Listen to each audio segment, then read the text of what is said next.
Hey Elijah, my name is Jerry Tenney. I'm from Smithville, Virginia, and I'm going to ask you some questions from a high school student.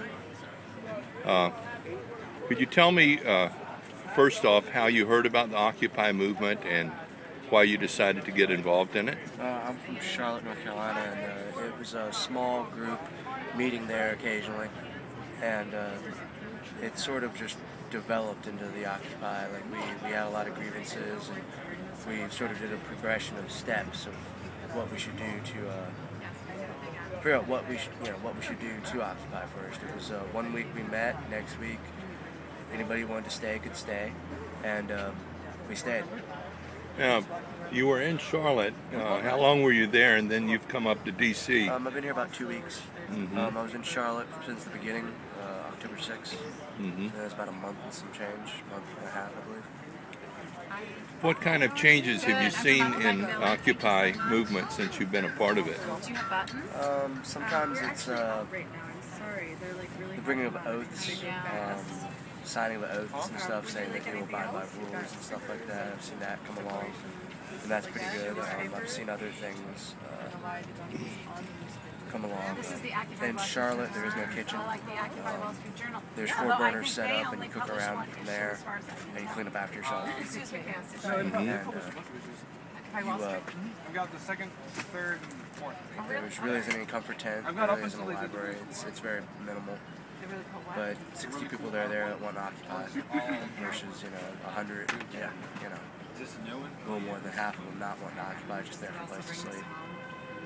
Okay. The oath sort of weeds them out. I didn't know you guys still had tents because we got shut down on at DC's Occupy, November it's 28th, different. and I just thought all the tents all over It's the country a were. little bit You guys are still bigger, here. I wish there were more understandable. people knew that.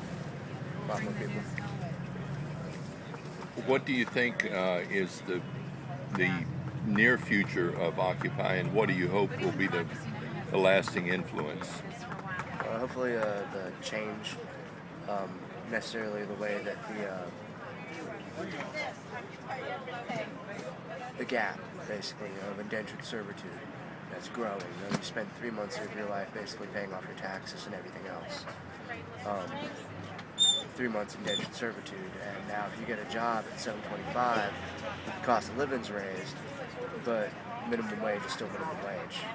Hopefully these things can help level the playing field. The way that a lot of high school has changed around from training you a trade to fall back on, automotive, wood shop, something else to maybe fall back on, and now high school in a way, not all of them, but a lot of high schools in the South, train you for college, for lack of a better word. And then college basically trains you for a job that may or may not be there when you get out. These are things that might need to be addressed too. In my opinion, a lot of things, the way that textbooks cost so much now. You go to college, it's $180, $187 for some textbooks, and out of that, the author wants $25 from that. He has to revise a new version of it just so he can make money. I'm a heavy enforcer of textbooks should be eventually available on Nooks, little Nooks or the tablets where you can download them and then yours, and then you return them. And that money would go straight into the author's pocket. I want to play the devil's advocate here. Not that I'm advocating, but the people that are involved in decision making are influenced by people with a lot of money. Yeah. What is it going to take to break that connection so that the political process can belong to the people, or do you see the political process belonging to the people? You're going to have to separate corporations from politics. A lot of corporations that have financial backing and stuff, or a lot of influence in one way or another, either being related to big money, I've noticed is a heavy problem in society. What a lot of the oil industries do is they'll actually pay for their kids to go through law school, and media schools, everything like that, and then basically they've not necessarily infiltrated, but in a way coexist along the same co-op. And, It's how they move into politics in a way. They get their family in there, and then there's nothing left of the fundamental ways of thinking, because all this has been influenced heavier by family. You know, it's what a lot of corporations do. They break down and tear up in their image in a way. You know, I think a lot of big businesses and a lot of politics are being torn down and brought up in their image now. Of the 1%. The 1% isn't necessarily the rich or the wealthy. It's the elite. It's the ones that could go to Vegas, buy Vegas, lose Oprah's money, and laugh it off like it was a tax write-off. Like, we'll never really encounter a 1%er. A 1%er is calling the strings from the outside with no real intentions of how the government is going, or how to make things better. I mean, we're in a recession, and there really is no sign of a recession right now, to my knowledge. Well, let me ask you this. I teach high school students that are facing graduation this summer. You know, uncertain future. Some of them hope to go to college. Some of them are going out in the workforce. Any words to them that they should look forward to after graduation? If you go to college, it's going to cost money.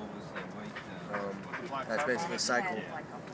You're going to high school for free, so they're going to find a way to get the money back from you.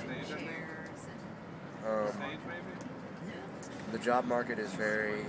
I mean, there are people that are graduating with PhDs and stuff and struggling to find jobs at Dunkin' Donuts and McDonald's now.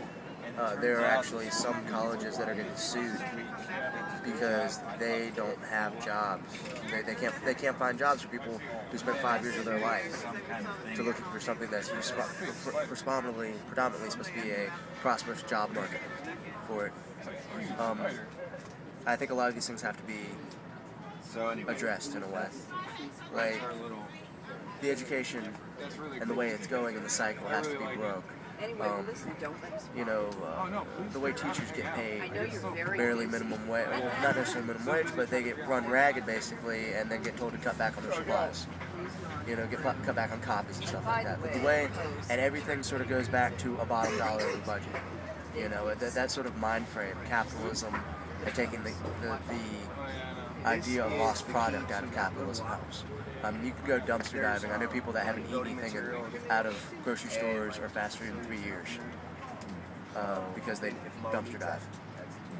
And I mean, it's just because, oh, these bananas are with this stock that's gone bad. You know, it's that sort of mind frame. I think a lot of Americans have because things aren't as bad here. Our second class could pass for upper class, like wealthy class in the third world. And our third class here, like, you can't starve and freeze to death in America. You can try. You don't think that the homeless problem is... There's a homeless problem, but for people to sit there and say that they're homeless and that they're starving and to panhandle for money is redundant, because just labeling yourself homeless, you get $200 food stamps. And if you have dignity with that, then you've been filed into a homeless shelter. I mean, they already know you're homeless. I mean, and you can go down there to the next park over, and they're passing out free stuff right now and feeding them. And literally, homeless people won't eat anymore. You can get jackets, you can get beanies, you can get mittens, you can get socks. These are all homeless people that choose to stay out in the cold. Well, do you think it's because of their mental health or what? Well, mental health does have a level to do with it, but it's also a level of pride. I mean, to sit there and say, to go to a government or to go and panhandle and sit there and say you need food, it's very demeaning. Like, I was homeless at that time. It is New Year's Eve. And there's a lot of pride involved in sitting there and signing up for $200 food stamps. But that's $200 food stamps that I know that are federal money, even in Hawaii. And that's one less thing that I have to worry about if I'm walking around or traveling around or trying to get out of town, is food. It just makes common sense. You know, there's a lot of people that have pride of getting put into homeless shelters, and a lot of them take a prison mentality of when they get taken out of, when they get put into homeless shelters and what homeless shelters are. I've stayed in homeless shelters before. It's literally like, you're sleeping in my spot. I haven't seen you in a week. No, get the hell up. Okay. You know, what are you going to answer to that? Okay. It's I think a lot of people are homeless too because they have been living check to check, I know a lot of homeless people that are homeless and go to college. They live in the woods. Okay, I'm going to wrap this up. Any last thoughts to share with students? Don't give up, and hopefully this occupation will help things get better for y'all. You know, I mean, I'm not doing this for me. I'm doing this for the kids that are younger than me, because I probably won't see any of the change. All right, well, thank you, Elijah. Yep.